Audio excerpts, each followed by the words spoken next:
Hey guys, Todd with Vapor Hunting Technologies. Today I want to talk a little bit about some common practices or some things you need to know about vapor hunting.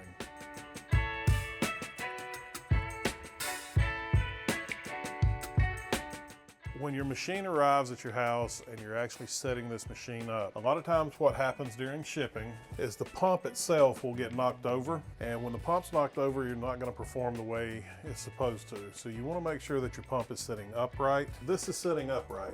So you can actually see the hoses coming directly off the top of the pump. And when you're filling this machine up, you always want to put the water in first and then add your media. If you do it the opposite way, what happens is your water actually packs down the media, and once that media gets packed down, it's hard for that agitation to spin it and make everything come back up. So that's kind of our tip on this as far as getting the machine set up, making sure everything's in the position it needs to be. If you have any questions or comments, give me a call, 828-202-5563.